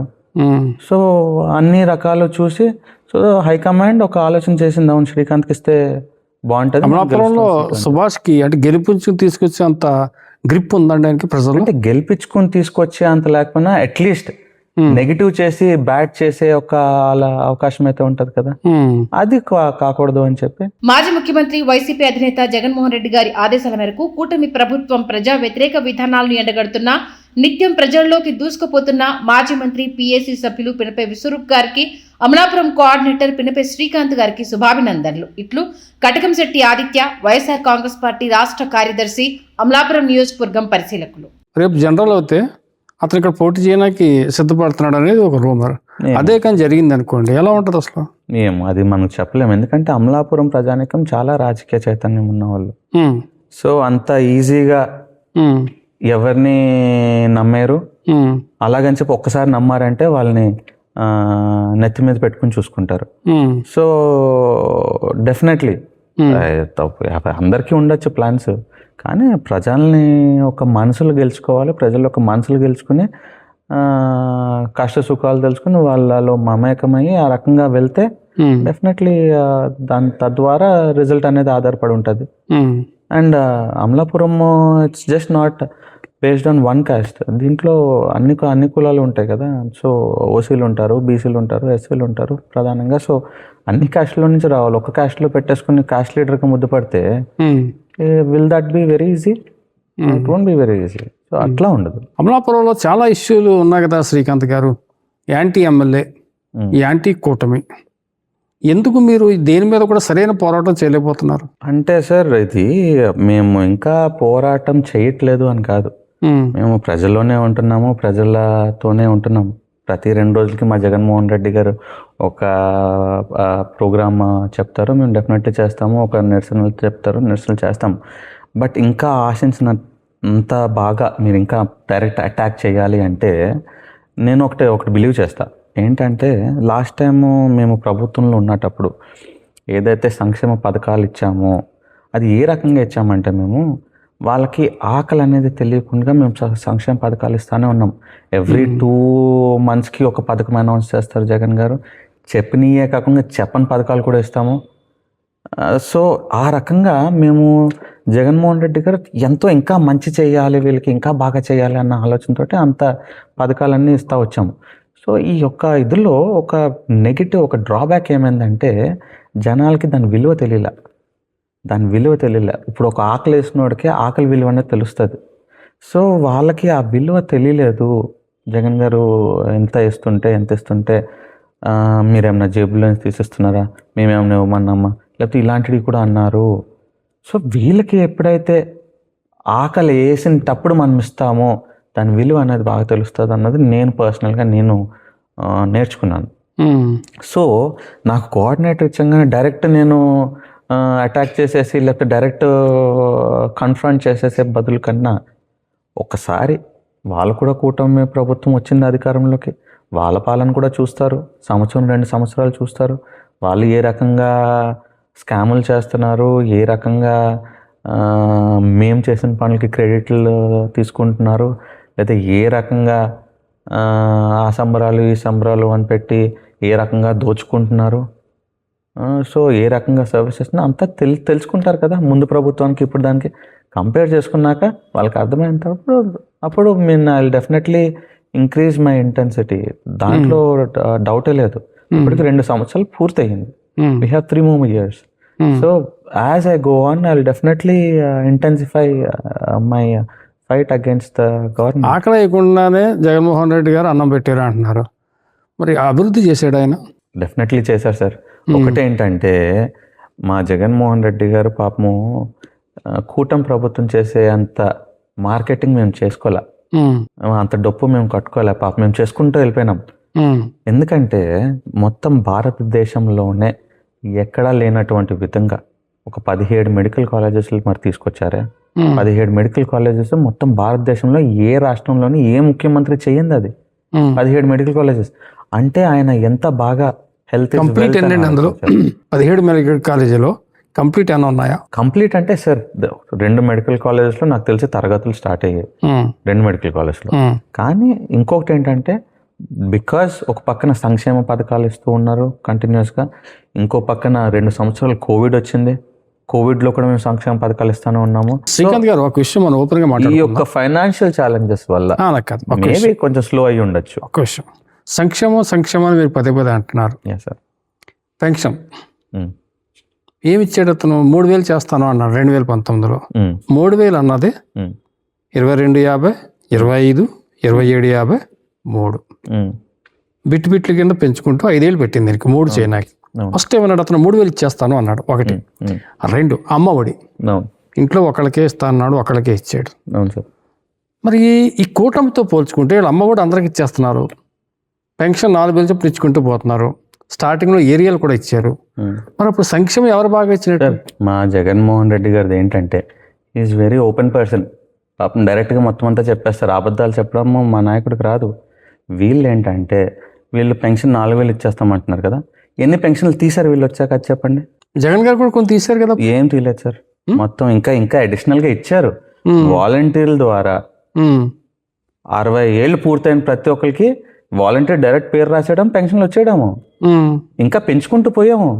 ఎప్పుడూ లేనన్ని పెన్షన్లు మా ప్రభుత్వంలో ఇచ్చాము సార్. మొత్తం ఆంధ్ర రాష్ట్రంలో ఎప్పుడూ లేనన్ని పెన్షన్లు మేము ఇచ్చాము. చంద్రబాబు నాయుడు రాగానే 4 లక్షల మందికి పెన్షన్లు తీశాడు. 4 లక్షల మందికి పెన్షన్లు తీసి 4,000 పెంచేసానని చూపించి ultimately the figure is the same. ఇస్తున్న ఫిగర్ పెన్షన్లకి ఎంతైతే ఫిగర్ ఇచ్చిందో ఫిగర్ ఇచ్చేది సేమే. కానీ కొంతమందికి తగ్గించేసి కొంతమంది పెన్షన్లు తొలగించేసి నేను 4,000 ఇచ్చేస్తున్నాను అంటే ఇదే ఈ యొక్క కుతంత్రాలు చేస్తాడు కాబట్టి చంద్రబాబు నాయుడు అంటారు. So this is what is doing. 4,000 ఇస్తున్నారు కానీ కొత్త పెన్షన్లు ఎన్ని ఇచ్చాడు? 4 లక్షల పెన్షన్లు తీశారు కదా. కొత్త పెన్షన్లు ఇచ్చారు 2 సంవత్సరాలు అయింది కదా. ఎన్ని ఇచ్చారు కొత్త పెన్షన్లు? 50 సంవత్సరాలకి ఎస్సీలకి, బీసీలకి, ఎస్టీలకి పెన్షన్లు ఇస్తున్నారు కదా. ఎన్ని ఇచ్చారు కొత్తవి? ఎందుకు ఇవ్వట్లేదు పెన్షన్లు? మరి ఎవరైతే అర్హుదారులు ఉంటారో వాళ్ళందరూ నష్టపోతున్నారు కదా. సో 4,000 పర్ మంత్ అంటే 48,000 సుమారుగా ₹1,00,000 వాళ్ళు ఈ పాటికి వాళ్ళకి వచ్చి ఉండాలి కదా. రాలేదు కదా. ఎంతో మంది బతుకుతారు కదా, ఎంతో మంది దాని మీద ఆధారపడి ఉంటారు కదా. పాపం 30వ తారీఖు వస్తే 1వ తారీఖు కోసం వెయిట్ చేసే వాళ్ళు ఎంతమంది ఉన్నారు? వాళ్ళందరూ ఏం తింటున్నారు, ఎలా జరుగుతున్నారు? అంతే కదా శ్రీకాంత్ గారు, మీరు ఒక డాక్టర్గా చెప్పండి, ఓటమి కారణం చెప్పండి. ఇంత సంక్షేమం ఇచ్చాడు జగన్మోహన్ రెడ్డి గారు, ఏదో మెడికల్ కాలేజీలు అంటున్నారు, అన్ని బాగా చేశాడు. ఓకే, గెలుపు ఓటములు సహజం. 11 సీట్లు చాలా దారుణం సార్. ఒక్క కారణం లేదు సార్, సో మెనీ ఫ్యాక్టర్స్. ప్రధానంగా మీరు విశ్లేషించుకున్నటువంటి ఒక 2-3 కారణాలు చెప్పండి, దీనివల్ల మేము ఓడిపోయాం అని చెప్పండి. ఒకటి, వాలంటీర్స్ విధానం ఏదైతే మేము ఎంచుకున్నామో ఆ వాలంటీర్స్ విధానంలో మేము ఎప్పుడు ఏమనుకున్నామంటే రూట్ లెవెల్లో ప్రతి ఇంటికి కూడా సంక్షేమ పథకాలు వెళ్ళిపోతున్నాయి. సో ప్రతి ఇంటికి కూడా సర్వీస్ వెళ్తుంది, ప్రతి ఇంటికి కూడా గవర్నమెంట్ వెళ్ళిపోతుంది అని జగన్మోహన్ రెడ్డి గారు వాలంటీర్ ఒక వ్యవస్థను తీసుకొచ్చారు, మనకి సర్వీస్ అందించాము. కానీ అట్ ద సేమ్ టైం వాలంటీర్కి ప్రాధాన్యత పెరిగి మా కార్యకర్తలకి ప్రాధాన్యత తగ్గిపోయింది. దే ఫెల్ట్ నెగ్లెక్టెడ్, గుర్తింపు కరువు అయింది అని ఫీల్ అయ్యారు. సో ఇదే మేము 5 years ప్రాక్టీస్ చేసి నువ్వు ఎలక్షన్ టైంలో సడన్గా కార్యకర్తను తీసుకొచ్చి ఓట్లు వేయించు అంటే ఎక్కడవుతుంది? సో కార్యకర్తలు ఈ 5 సంవత్సరాలు ఎలాగైతే అన్ని వాలంటీర్ చేసేస్తున్నారో ఈ ఓట్లు కూడా వాలంటీర్ వేయించేస్తారేమో అనుకున్నారు. Which didn't happen. That was the main reason. That was the main reason. So volunteers ని ఎంతవరకు వాడుకోవాలో అంతవరకే వాడుకోవాలి, కానీ అట్ ద సేమ్ టైం మా నాయకులకి ఆ ప్రాధాన్యత ఇచ్చుకోవాలా, క్యాడర్ ని కాపాడుకోవాలా, క్యాడర్ కి ఆ ప్రాధాన్యత ఇవ్వాలా. కేవలం కార్యకర్తలు కాదు సార్, అప్పట్లో నామినేటెడ్ పోస్టులు తీసుకున్నటువంటి వ్యక్తి కావచ్చు, సర్పంచ్లు, ఎంపీటీసీలు, ఎంపీపీలు, జెడ్పీటీసీలు కూడా డమ్మీ అయిపోయారనే పరిస్థితి వచ్చింది. వాళ్ళకి డైరెక్ట్ నిధులు లేవు, నిధులు కూడా డైరెక్ట్ గా అంటే డమ్మీ అయిపోవడం కాదు సార్. ఇది ఏంటంటే అల్టిమేట్లీ వాలంటీర్ వ్యవస్థ అన్నది ఎలాగైతే మనం తీసుకున్నామో ఇది మొత్తం అంతా కూడా ఫ్రమ్ టాప్ టు బాటమ్ ఒక ప్యారలల్ లైన్కి వెళ్ళిపోయింది. From top to bottom. ఇప్పుడు కింద రూట్ లెవెల్లో ఏదైతే మనము కార్యకర్త మొత్తం అంతా వాలంటీర్ కార్యకర్త ఒక బాధ్యత టేక్ ఓవర్ చేసేసుకున్నాడు, అలాగే మీరు జెడ్పీటీసీలు కానివ్వండి లేకపోతే ఒక ఎమ్మెల్యేలు కానివ్వండి ఎక్కువ ప్రాధాన్యత మనము కలెక్టర్ గారికి ఇచ్చుకున్నాం. Okay, so Indian government is a bicameral government. మనం ఒక నడిపించే ఒక గవర్నమెంట్ బైకామరల్ గవర్నమెంట్. బైకామరల్ అంటే ఏంటి? ఒక పక్క రాజకీయ నాయకుడు ఉంటాడు, ఓ పక్క అడ్మినిస్ట్రేటివ్ ఆఫీసర్ ఉంటాడు, ఒక ఐఏఎస్ లో ఒక రాజకీయ నాయకుడు. సో ఈ రెండు ప్యారలల్ గా వెళ్ళాలి. ఏ ఒక్క దానికి వెయిటేజ్ ఎక్కువైపోయినా కూడా కొలాప్స్ అవుతుంది. సో ఒక ఆలోచన విధంగా ఏంటంటే వీళ్ళకి అది మేము నోటీస్ చేసుకోలేకపోయాం. అది మేము నోటీస్ చేసుకోలేక మేము ఈ యొక్క అడ్మినిస్ట్రేటివ్ సైడ్కి మేము ఎక్కువ ఇంపార్టెన్స్ ఇచ్చేయడం తోటి మాకు పొలిటికల్ సైడ్లో అంటే నాయకులకి ప్రాధాన్యత తక్కింది అని ఫీల్ అయ్యారు. చక్కపూడి రాజా గారు స్టేట్మెంట్ ఇచ్చాడు, ఓడిపోయిన మరుక్షణం.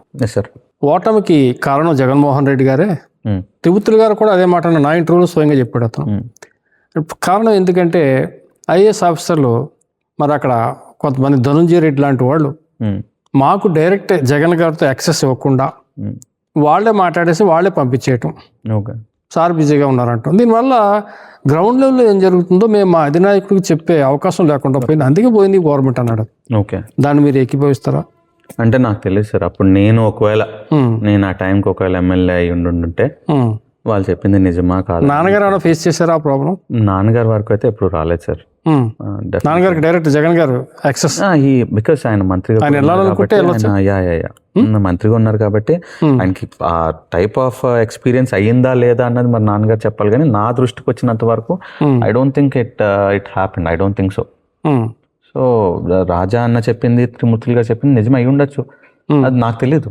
నాకు తెలిస్తే డెఫినెట్లీ దానిపైన నేను కమెంట్ చేసేవాను కానీ but I don't know about. Chandrababu Naidu గారు అరెస్ట్, వాళ్ళు అక్రమ అరెస్ట్ అంటారు, సరే సక్రమాన్ని పక్కన పెడితే ఆ ఇంపాక్ట్ వైసీపీ మీద పడిందా? అతనికి సానుభూతి బాగా పెరిగిందా? అంటే సానుభూతి అంటే వీళ్ళు they succeeded in creating some emotion. ఒక ఎమోషన్ క్రియేట్ చేసేసి దాంట్లో లబ్ధి చేయాలి, లబ్ధి జరగాలి అన్నది ఒక ఎమోషన్ డ్రామాకి ఏదైతే గేమ్ తెరలేపారో దాంట్లో వాళ్ళు సక్సెస్ఫుల్ అయ్యారని చెప్పచ్చు. అయ్యారు. యా, అంతే కదా. మరి అప్పుడు దాకా ఈయన తిట్టినోడు, ఇద్దరు తిట్టుకున్న వాళ్ళు సడన్ గా ఇంకా ఇంపాక్ట్ తర్వాత ఈయన ములాఖాత్ అని చెప్పి గంటలు లోపల ఉండేవారు. ఏం మాట్లాడుకున్నారు అంటారు మరి మీరు? ఇదే మాట్లాడుకున్నది. ఇది కంటిన్యూస్ మీడియా మానిటరింగ్ ఇచ్చేసాము. వాళ్ళు 24/7 బయట ఏం జరుగుతుందో చూసేసుకుంటున్నారు. లోపలికి వెళ్ళి మీడియా అటెన్షన్ బాగా వస్తుంది, ఎమోషన్ బాగా వెళ్తుంది, మనం ఈ రకంగా వెళ్దాము, డెఫినెట్లీ ఒక ఎమోషన్ ని మనం క్యాప్చరైజ్ చేసుకోవచ్చు అన్నది క్లీన్ గా అర్థమైపోయింది వాళ్ళకి. This what happened. మరి ఎందుకు ఎవరు జగన్ గారికి ఈ సలహా ఇచ్చి అసలు చంద్రబాబు నాయుడు గారు అరెస్ట్ అనేది ఆ టైం సమయం సందర్భం కాదు కదా? అంటే సార్ మా జగన్మోహన్ రెడ్డి గారు ఏంటంటే ఆయన ఒక రాంగ్ ఇస్ రాంగ్. అప్పుడు ఏదైతే ఒక కుంభకోణంలో చంద్రబాబు నాయుడు గారిని అరెస్ట్ చేశారో ఆ కుంభకోణం 100% జరిగింది. అది యా డెఫినెట్లీ ఆ కుంభకోణం జరిగింది. సరైన సాక్ష్యాలు ఉన్నాయి కాబట్టి అరెస్ట్ చేశారు. చట్టానికి ఎవరు చుట్టం కాదు కదా సార్, అరెస్ట్ చేశారు. మా జగన్మోహన్ రెడ్డి గారు నిర్ణయాలు తీసుకుంటారు. Definitely wrong is wrong. ఆ టైంలో కుంభకోణం జరిగింది. తద్వారా చట్టరీత్యా ఏమైతే చర్యలు తీసుకున్నారంటే as a chief minister you will definitely take that call. ఆయన తీసుకున్నారు ఆ కాల్, అరెస్ట్ చేశారు. బట్ దాన్ని వీళ్ళు రాంగ్, ఐ మీన్ వీళ్ళకి ఫేవర్ అయ్యే యాంగిల్లోకి తీసుకెళ్ళడంలో వీళ్ళు సక్సెస్ఫుల్ అయినారు. అయితే ఈ ప్రధానంగా ఈ కారణాలు ఓటమికి చెప్పొచ్చా? వాలంటరీ వ్యవస్థ చెప్పొచ్చు, చంద్రబాబు నాయుడు అదొక ఎమోషనల్, అదొకటి సక్సెస్ఫుల్ అయినారు. అండ్ ఇంకొకటి ఏంటంటే ఒకసారి అవకాశం ఇద్దాము ఖచ్చితంగా పవన్ కళ్యాణ్ గారు కూడా, బికాస్ అప్పటికే ఆల్రెడీ పవన్ కళ్యాణ్ గారు 1-2 ఎలక్షన్స్ ఫేస్ చేసి ఉన్నారు. సో ఎలాగైతే 2019లో ఒకసారి డెఫినెట్లీ జగన్ అన్నకి అవకాశం ఇవ్వాలని చెప్పి ఎలాగైతే మాకు ఇచ్చారో అలాగే ఒకసారి అవకాశం ఇద్దాము, చూద్దాం అసలు ఏం చేస్తారో అన్నది వాళ్ళకు కూడా ఒక అవకాశం ఇచ్చారు. So that benefited. అంటే ఇవన్నీ collectively they got the result. And ఇంకొకటి డెఫినెట్లీ ఈవీఎం ట్యాంపరింగ్స్ కూడా ఉన్నాయి, డెఫినెట్ గా ఉన్నాయంటారా? ఉన్నాయి, 100% ఉన్నాయి. బికాస్ లేకపోతే అన్ని మెజారిటీలు ఎలా వస్తాయి సార్? 30,000-40,000 ఏంటి? రాజాన్ని పైన 19లో మీకు వచ్చినాయి కదా సార్ మెజారిటీలు? సార్ 19లో మాకు వచ్చింది అంటే అదే చెప్తున్నాను కదా. ఎప్పుడైతే ప్రజలు ఒకసారి ఈయనకి ఖచ్చితంగా ఫేర్ ఛాన్స్ ఇద్దాం, ఎందుకంటే 2014లో మాకు గవర్నమెంట్ రాలేదు, మేము తక్కువ సీట్లతో ఉన్నాం. సో అప్పుడు ఏదైతే ప్రజలకు ఉండిందో అది ఖచ్చితంగా జగన్కి ఒక ఛాన్స్ ఇవ్వాలి అని ఎప్పుడైతే వాళ్ళు అనుకున్నారో 2019లో they gave their mandate. So దాని result we got the seats. So అదే ఒక ఆలోచన ఇప్పుడు వీళ్ళ ఆలోచన ప్రజల దగ్గర నుంచి ఆ గెయిన్ చేసుకోగలిగారు. ఒకసారి అవకాశం ఇవ్వాలి, ఒకసారి చూద్దాం. అంతేగాని 2019లో లేని ఈవీఎం ట్రాపింగ్ 24 ఎలా వస్తుంది? మెజారిటీలు అన్నీ సాధ్యమే కాదు సార్. అంత మెజారిటీలు రావడం సాధ్యమే కాదు. ఏమో జగన్మోహన్ రెడ్డి గారి మీద నెగిటివ్ అలా డెవలప్ అయిపోయిందేమో. ఏదో తెలుసు ఈవీఎం ట్యాంపరింగ్ పైన సెంట్రల్ ఫైనాన్స్ మినిస్టర్ ఎవరైతే నిర్మలా సీతారామన్ గారు ఉన్నారో, మంత్రి గారి హస్బెండ్ పరకాల ప్రభాకర్ గారే ఆయన ఇంటర్వ్యూలో ఆయన చెప్పారు. సో నేనేమి ఎవిడెన్స్ లేకుండానో లేకపోతే రీజన్ లేకుండానో నేను చెప్పట్లేదు. ఆయన చెప్పిన దాని విధానం ప్రకారం ప్రతి 6 సెకండ్లకి ఒక ఓటు వెళ్ళిపోయింది. ఎలా పడింది అంటారు? 6 సెకండ్స్లో ఒక ఓటు వెళ్ళిపోతుంది. మీరే ఇమాజిన్ చేసుకోండి. అంటే లోపలికి పరిగెత్తుకుంటూ బయటకు వచ్చేసేయాలా? That won't happen. 6 seconds. That is one thing. ఎక్కువ ఓట్లు రాత్రుల పూట ఎక్కువ శాతం నమోదయ్యాయి. ఎలాగయ్యాయి? అకార్డింగ్ టు ఈసీ రూల్స్, ఒకవేళ 6 తర్వాత ఎంతమంది అయితే లైన్లో ఉంటారో అంతమందిది ఖచ్చితంగా ఓటు వేయించాలి. సో ఇంత నెంబర్స్ ఆఫ్ ఓట్స్ ఎక్కడా లేవు. వాళ్ళందరిది సీసీటీవీ రికార్డింగ్స్ చూపించమని చెప్పండి. ఎక్కడ చూపించారో వాళ్ళు? లేదే. సీసీటీవీ రికార్డింగ్స్ ఎక్కడ ఉన్నాయి? ఈ 3 రాజధానులు జనం ఆశీర్వదించలేదంటారా జగన్ గారిని? వాళ్ళకి నచ్చలేదు. ఏ మూడు సార్? 3 రాజధానులు అంటే గతంలో 3, ఇప్పుడు 3? గతంలో 3, మీరుండగా 3, మేముండగా 3. So the concept wise that's a very beautiful concept. చాలా మంచి కాన్సెప్ట్, చాలా మంచి ఆలోచన అది. ఇప్పుడు కూడా మీరు చూసుకుంటే ప్రతిదానికి అన్నిటికీ పైలట్ ప్రాజెక్ట్ కింద వైజాగ్నే చూస్ చేసుకుంటున్నారు. ఎందుకు? Because Vizag has got the potential, Vizag has got the infrastructure, Vizag has got the ఫ్యూచర్ని క్యాపిటల్గా టాలరేట్ చేసే అంత కెపాసిటీ ఉంది. సో అందుకే వైజాగ్ రైటే. 3 రాజధానులు ముద్దు అని చెప్పేసి ప్రతి ఎమ్మెల్యేతో ప్రగాఢతో ఇతను ప్రచారం చేయించాడు. అవును. ఎందుకు ఉపయోగపడలేదు అసలు? కనీసం దాని గురించి ప్రజలు కనీస స్పందన లేదు. జగన్మోహన్ రెడ్డి గారికి కనీస సపోర్ట్ కూడా లేదు. అంటే సార్ ఇది ఒకటి, the concept was entirely new. ఏదైనా కూడా మనం ఒకటి తీసుకెళ్లే ముందు స్టార్టింగ్లో దానికి నెగిటివే వస్తుంది.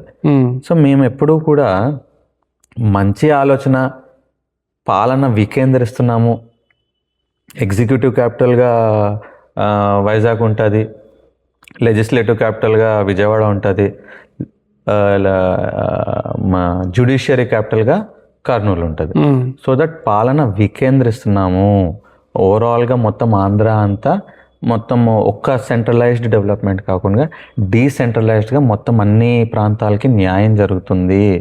రేపు పొద్దున ఎలాగైతే మొత్తం ఇన్ని సంవత్సరాల నుంచి ఏదైతే హైదరాబాద్లో ఆంధ్ర ప్రజలందరి సొమ్ము తీసుకుని అక్కడ కూడా డెవలప్మెంట్కి మనం చేయగలిగాము, చేసి సడన్గా ఈ రోజు నుంచి మీ క్యాపిటల్ కాదు అంటే మిగతా ఆంధ్ర వాళ్ళ మనోభావాలు ఎలా దెబ్బతిన్నాయో అలా మళ్ళీ కాకూడదు అని చెప్పి ఆయన ఆలోచన అయితే రాంగ్ కాదు కదా సార్. ఇంకోసారి మేము ఎప్పుడు అలాంటి సిచ్యువేషన్లో ఉండకూడదు, ఇంకెప్పుడు అలాంటివి రాకూడదు, ఎప్పుడు సెంట్రలైజ్డ్ డెవలప్మెంట్ కంటే డీసెంట్రలైజ్డ్ డెవలప్మెంట్ కావాలి అని గొప్పగా ఆలోచించి జగన్మోహన్ రెడ్డి గారు ఈ యొక్క ఆలోచన తీసుకున్నారు. లెజిస్లేటివ్ క్యాపిటల్ అని, ఎగ్జిక్యూటివ్ క్యాపిటల్ అని, జ్యుడిషియరీ క్యాపిటల్ అని చెప్పి. కానీ మేము ఎక్కడ ఫెయిల్ అయ్యామంటే వీళ్ళు ఏదైతే కూటమి ప్రభుత్వమో ఏదో అమరావతి రైతులకి అన్యాయం జరిగిపోతుందని, అమరావతి మొత్తం అంతా రైతుల్ని వైఎస్ఆర్సీపీ గవర్నమెంట్ పట్టించుకోవట్లేదని ఏదైతే వీళ్ళు ప్రచారం చేశారో, ఆ ప్రచారం మొత్తం రాష్ట్రం అంతా తీసుకెళ్లారో దాన్ని మేము తక్కువ అంచనా వేసుకున్నాం, దాన్ని మేము చిన్నగా ఆలోచించాం, దాన్ని మేము నెగ్లెక్ట్ చేసుకున్నాం. దానివల్ల దాని ఇంపాక్ట్ చాలా ఉంటుంది. అమరావతి రైతులకి ఏదో అన్యాయం జరిగిపోయింది అన్న ఇంపాక్ట్ నిజంగా చూస్తే ఇప్పుడు కూటమి ప్రభుత్వం మళ్ళీ గవర్నమెంట్లోకి వచ్చినాక ఇప్పుడు రైతులే జగనన్న తలుపు తట్టారే. ఇప్పుడు 2వ విడత ల్యాండ్ పూలింగ్ అంటున్నారా? మేమేదో మొదటి విడతలో సాధించేసాము, ఇంకా 2వ విడతలో మేము ఇంకా బ్రహ్మాండంగా సాధించేస్తాము అన్న ప్లాన్లు కూటమి ప్రభుత్వం వేస్తుంది. రైతులందరూ జగనన్న తలుపు తట్టారే, మాకు అన్యాయం జరుగుతుందన్నారే, మీరు రావాలి, మీరు ఖచ్చితంగా మాకు మా తరపున ఉండాలి అని చెప్పి జగనన్న దగ్గరికి ఎందుకు వచ్చారు? మరి మావిగన్ ఏంటండి? మళ్ళీ ఇప్పుడు మావిగన్న ఇప్పుడు 3 రాజధాని వదిలేస్తారా? ఇంకా మావిగన్కి వెళ్ళిపోతారా? అంటే 29 అధికారులు అల్టిమేట్లీ సార్ ఇక్కడ మావిగన్ అన్నది జగనన్నకు వెరీ క్లియర్గా చెప్పారు. మావిగన్ అన్నది మావిగన్ పేరు ఉండాల్సిన అవసరం లేదు. ఆయన ఓన్లీ ఒక ఎగ్జాంపుల్ చెప్పారు. పేరు కావాలంటే ఎలాగైనా పెట్టుకోవచ్చు, పేరుదేముంది. ఆయన జస్ట్ అర్థం అవడానికి ఆయన ఒక పేరు చెప్పారు అంతే. కావాలంటే ఏ పేరైనా పెట్టుకోవచ్చు. దానికి పేరు పైన కొంతమంది కాంట్రవర్సీ చేయడం చూసాను నేను. ఎందుకు అసలు మెయిన్ సబ్జెక్ట్ వదిలేసి పేరు మీద కాంట్రవర్సీ తీసుకున్నారు. జగన్ గారు క్లీన్గా చెప్పారు, పేరు మీరు మార్చుకోండి స్వామి, పేరు అదే ఉండాల్సిన అవసరం లేదు, పేరు మార్చుకోవచ్చు. సో మావిగన్ అన్నది ఏంటంటే అల్టిమేట్లీ సార్ జగన్ అన్న ఆలోచన ఏంటి అంటే ఆల్రెడీ ఇన్ఫ్రాస్ట్రక్చర్ ఉన్న ఏరియాస్ని సెలెక్ట్ చేసుకుంటే ప్రజల డబ్బు వృధా అవ్వకుండా ఉంటుంది. ఇప్పుడు ఏదైతే రీసెంట్గా సుమారు 2,500 కోట్లు కేవలం అద్దాలకు పెడతారా? మనకి సార్ ఫర్ ఎగ్జాంపుల్ ఒక చిన్న ఉదాహరణకి ఫర్ ఎగ్జాంపుల్ ఉదాహరణకి ఒక హౌస్ వైఫ్ ఉంటుంది సార్. హౌస్ వైఫ్కి హస్బెండ్ ఓ 100 రూపాయలు తీసుకొచ్చి ఇస్తాడు. హౌస్ వైఫ్ ఒక ఇల్లాలుగా ఒక ఈ ఇల్లుని ఆ 100 రూపాయలతో ఏ రకంగా చక్కబెడతారు? ఆ 100 రూపాయలు ఓ 10 రూపాయలేమో కిరాణా సామాన్లు కొంటారు, ఓ 10 రూపాయలేమో పిల్లల అవసరాలు కొంటారు, ఓ 10 రూపాయలు ఇంట్లో ఏమైనా రిపేర్లు ఉంటే చేసుకుంటారు, ఓ 10 రూపాయలు ఇంకా ఏమైనా హాలిడేకో లేకపోతే ఇంకో 10 రూపాయలు, ఆ రకంగా వాళ్ళు సెగ్రిగేట్ చేసుకుంటారు. అంతేగాని మొత్తం 100 రూపాయలు తీసుకెళ్ళి నువ్వు ఓన్లీ ఇల్లు రిపేర్లకు పెడితే ఏం తింటారు పిల్లలు? పిల్లలు ఏం వేసుకుంటారు? ఇల్లు ఎలా గడుస్తుంది? అన్నీ ఉంటాయి కదా. సేమ్ వే జగన్ అన్న చెప్పేది అదే. ఉన్న డబ్బు అంతా నువ్వు తీసుకెళ్ళి క్యాపిటల్ కడతా ఉంటే ప్రజలకి ఏం చేస్తారు? ఎలా చేస్తారు? ప్రజల ఆకలి ఎలా తీరుస్తారు? అది ultimate concept is that. Amalapuram నియోజకవర్గం వైఎస్ఆర్సీపీ యువజన విభాగం అధ్యక్షులుగా అవకాశం ఇచ్చిన వైసీపీ అధినేత జగన్మోహన్ రెడ్డి గారికి, పీఏసీ సభ్యులు పినపే విశ్వరూప్ గారికి, అమలాపురం నియోజకవర్గం కోఆర్డినేటర్ పినపే శ్రీకాంత్ గారికి ప్రత్యేక ధన్యవాదాలు. ఇట్లు దుడల మానీంద్ర, అమలాపురం నియోజకవర్గం యువజన విభాగం అధ్యక్షులు. అంటే అమరావతి అనేది మనకు ఒక రాజధాని, ఒక కేరాఫ్ అడ్రస్ ఇస్తున్నాడు కదా చంద్రబాబు నాయుడు గారు. ఒక కేరాఫ్ అడ్రస్ అనేది ఒకటి మనకు ఉంది కదా. వైసీపీ హయాంలో మన కేరాఫ్ అడ్రస్ ఎక్కడ ఉంది చెప్పండి? 3 రాజధానులు అన్నారు. ఈ ఒక రాజధాని కూడా ఆయన కంప్లీట్ చేయలేకపోయాడు, ఎక్కడ కూడా ఏది చేయలేకపోయాడు. సో ఇతను అమరావతి అనే దాన్ని ఎంతోగా చేసుకెళ్తున్నాడు కదా. ఏం చేసుకుని వెళ్తున్నాడు? అమరావతి డెవలప్మెంట్ ఉంది కదా, కడుతున్నాడు కదా. నాకు ఒకటి చెప్తారా సార్ ఏమైందో? అక్కడ ఏం మరి కోట్లాది రూపాయల నిధులు సెంట్రల్ ఇస్తుంది, ఇతను show me one completed project there. ఏమైనాయి? ఇది ఒక అభూత కల్పన, ఏదో జరిగిపోతుంది, ఏదో అయిపోతుందని. నేను ఎవ్రీ మంత్ జగన్ అన్న కలడానికో, పార్టీ మీటింగ్కో, లేకపోతే పార్టీ ఆఫీస్కో, ఏదో కార్యక్రమాల్లో నేను వెళ్తా ఉన్నా కదా. ఏం కనిపించేసాయి అక్కడ? ఎన్ని బిల్డింగ్లు కనిపించేసాయి కొత్తవి? వీళ్ళు గ్రాఫిక్స్ లో చూపిస్తున్నా ఎన్ని ఎన్ని ఎన్ని ఎన్ని అయిపోయాయి అక్కడ? కొంచెం చక్కమైన అయ్యాయా? లేవే. నాకైతే ఏం కనిపించలేదు. మీకు ఒకవేళ కనిపిస్తే పదండి ఒకసారి వెళ్దాము, చూద్దాము, నేను తెలుసుకుంటా. లేదు సార్, ఎక్కడయ్యాయి? ఇన్ని వేల కోట్లు వెళ్తున్న అమరావతికి ఏది కంప్లీటెడ్ ఇన్ఫ్రాస్ట్రక్చర్ ఏది? నత్తనడకన నడుస్తున్నాయి. ఇది ఒక అభూత కల్పన. ఈ అభూత కల్పన చేసి దాన్ని ఒక ATM కార్డులా వాడుతున్నారే గాని ఏమీ అక్కడ కంప్లీట్ అయిపోయిన బిల్డింగ్స్ లేవు. లేదా 5 సంవత్సరాల్లో వీళ్ళకి మేము కంప్లీటెడ్ అమరావతి క్యాపిటల్ చూపించేస్తాము అన్న చిత్తశుద్ధి లేదు, అది లేదు. కేవలం అదొక కల్పన. జగన్ గారు ఎప్పుడు ఒక మాట అనేవారు, నా ఎస్సీలు, నా బీసీలు, నా మైనార్టీలు. అంటే ఆ 3ఏనా? మిగతా వాళ్ళు వద్దానండి దాని అర్థం? అట్లా కాదు సార్. పాపం ఆయన ఆలోచన ఏంటంటే కొంచెం బ్యాక్వర్డ్ క్యాస్ట్ని అనుకుని నిన్న ముందుకు తీసుకెళ్ళాలి అన్న ఆలోచన. బ్యాక్వర్డ్ మిగతా క్యాస్ట్లో ఉన్నారు కదా సార్, కాపుల్లో లేరా? అంటే సార్ ఇప్పుడు 2 కొడుకులు ఉన్నారనుకోండి, ఈడు మంచోడు అంటే వీడు చెడ్డోడని కాదు కదా. నా ఎస్సీ, నా బీసీ, నా మైనారిటీ అంటే మిగతా వాళ్ళు నాకు వద్దని కాదు కదా దాని అర్థము. సో ఆయన పాపం వాళ్ళకి సపోర్ట్ గా, వాళ్ళని తోడుగా తీసుకుని వాళ్ళని కూడా అభివృద్ధి చేయాలన్న ఆలోచనతో అన్నారు. ఏది వాళ్ళు కూడా నిలబడలేదు కదా సార్? నిలబడ్డారు కదా. నిలబడ్డారు కాబట్టి మాకు 40% అవుతుంది కదా. ఎస్సీ నిలబడ్డారా మీకు? ఎస్సీ వార్డుల్లో మీరు ఏం అభివృద్ధి చేశారు చెప్పండి? అంతకుముందు చంద్రబాబు నాయుడు SC/ST సప్లైన్ అని చెప్పేసి ఎస్సీ ఏరియాలో సిమెంట్ రోడ్స్, డ్రైన్స్ చేసాడు అతను. 14-19 మధ్యలో. తర్వాత జగన్మోహన్ రెడ్డి గారు వచ్చిన తర్వాత ఆ SC/ST సప్లాను లేదు, ఎస్సీలకి కార్పొరేషన్ ద్వారా లోన్స్ అవి లేవు. అందరికి ఇచ్చే నవరత్నాలు వీళ్ళకి ఇచ్చాడు. ఎందుకంటే వాళ్ళ ఆలోచన ఏంటంటే ఇప్పుడు ఎస్సీ సప్లాన్స్ లేకపోతే ఎస్సీ కమిషన్లో ఇచ్చే కంటే కూడా ఏదైతే నవరత్నాల్లో భాగంగా ఎస్సీస్కి ఏదైతే బెనిఫిట్స్ వస్తున్నాయో దానికంటే ఎక్కువ ఓవరాల్గా నెంబర్స్ చూసుకుంటే ఆ ఆలోచనలో ఉన్నారే కానీ. సో ఇప్పుడు ఇది వీళ్ళు ఇచ్చారు అంటున్నారు సార్. ఇప్పుడు ఫర్ ఎగ్జాంపుల్ 100 మంది అప్లై చేసుకున్నారు అనుకో, వీళ్ళు ఇచ్చింది ఎంతమందికి? అర్థమైందా? సో ఆ రకంగా చేయలే పాపం జగన్ గారు. జగన్ గారు ఎలా ఆలోచిస్తారు?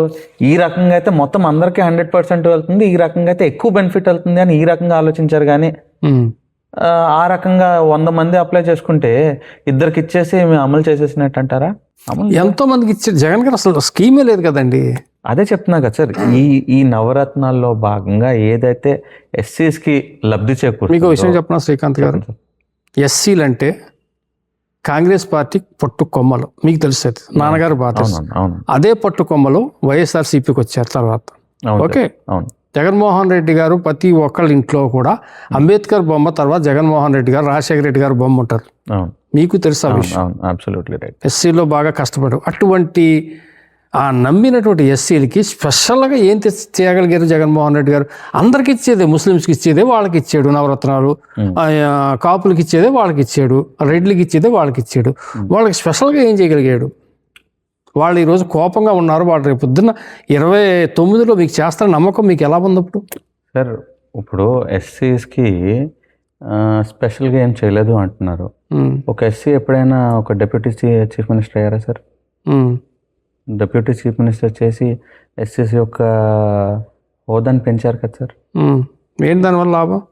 బాలయోగి గారిని స్పీకర్ చేశారు కదా సార్ చంద్రబాబు నాయుడు గారు. అలా చూసుకుంటే సో సార్ ప్రతిభా భారతిని అసెంబ్లీ స్పీకర్ చేశారు కదా. అంటే సార్ మీరు ఒకటి ఆలోచించాల్సింది ఏంటంటే, రాజ్యాంగబద్ధంగా నేను అనేది ఒకటి సార్, ఒక విషయం మీరు ఓపెన్ గా ఒప్పుకోండి డాక్టర్ గారు, ఒక విషయం ఓపెన్ గా ఒప్పుకోండి.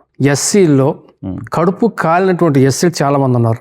వాళ్ళకి జగన్ గారు ఏం చేశారు చెప్పండి సార్. కొంతవరకు ఆ ఒక నెగటివ్ ఇంపాక్ట్ వెళ్ళింది, కొంతవరకు వెళ్ళింది, అది నేను ఒప్పుకుంటాను.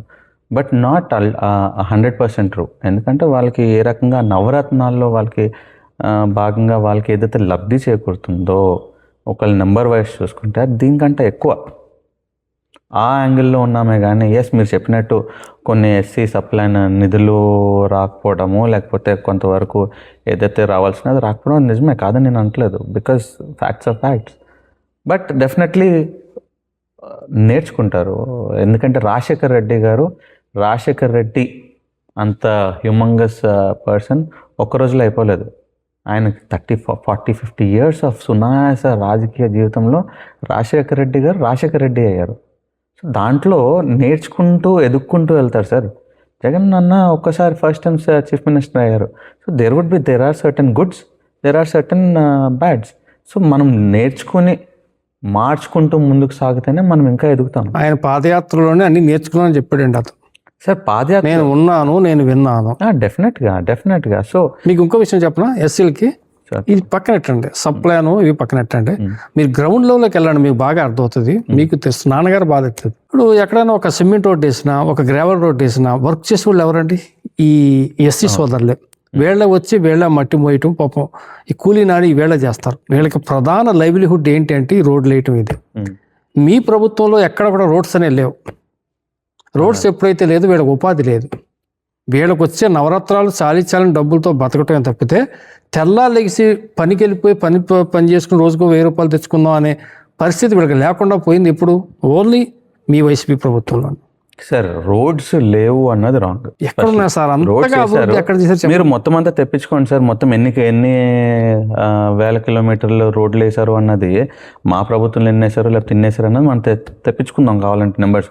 రోడ్స్ వేయలేదు అన్నది కాదు, రోడ్స్ వేసాము, డెఫినెట్లీ వేసాము. కాకపోతే ఏంటంటే ఇందాక మీకు చెప్పినట్టు ఏదైతే ఒక పక్కన సంక్షేమ పథకాలు ఇస్తూ ఉన్నాము, ఓ పక్కన 2 సంవత్సరాలు కోవిడ్ మహమ్మారి వల్ల ప్రభుత్వమే స్తంభించిపోయింది. అంటే ప్రభుత్వం స్తంభించిపోయిందంటే దాని అర్థం ఏంటో తెలుసా sir? There is no income లేదు గవర్నమెంట్కి 2 సంవత్సరాలు. ఓ పక్కన సంక్షేమ పథకాలు ఇస్తానే ఉన్నాం, ఇంకో పక్కన చెప్పనియే కాకుండా చెప్పని పథకాలు. సో డబ్బులంతా కూడా పథకాలకు వెళ్తుంది, లేకపోతే 2 సంవత్సరాల కారణంగా ఇన్కమ్ తక్కువైంది. అలాంటప్పుడు దేర్ ఆర్ సర్టన్ ఫ్లాస్. ఏంటంటే ఇప్పుడు ఫర్ ఎగ్జాంపుల్ 1000 కిలోమీటర్లు రోడ్ వేయడానికి మేము మేబీ 600 kilometers వేసి ఉండొచ్చు. అర్థమైందా? ఇందాక అన్నట్టు మెడికల్ కాలేజెస్ మొత్తం 17 పూర్తి చేసి ఉంటే అది ఇంకోలా ఉండేది. 2 మెడికల్ కాలేజెస్ 3 మెడికల్ కాలేజెస్ తరగతులు పూర్తి చేసుకున్నాం. బట్ మిగిలిన అన్నీ ఒక 40%, 60%, 70% అలా అయిపోయి ఉన్నాయి. సో అల్టిమేట్లీ ఇంకొక 5 years ఛాన్స్ కంటిన్యూస్గా ఇచ్చిండుంటే maybe all this things would have sorted out. అంతే మొత్తం అంతా సార్ట్ అయిపోయి మెడికల్ కాలేజెస్ అయిపోయి 1000 kilometers ఫర్ ఎగ్జాంపుల్ వేయాల్సిన లెక్క రోడ్డు వేసేసి ఉండే వాళ్ళమే ఇంకొక ఆపర్చునిటీస్ ఉంటే ఇంకా జగన్ అన్న ఏదైతే ఒక స్టార్ట్ చేశారో అది పూర్తి చేయగలిగేటోళ్ళని అవ్వలేకపోయింది. అవ్వలేక ఈ యొక్క అభాండాలు మోయాల్సి వచ్చింది. మీరు అబండాలు అంటారు ఇవి? అంతే వాస్తవాలు కదంటారు సార్. రోడ్లు చెప్పినాం కదా, వేయకుండా ఏం లేము కదా సార్.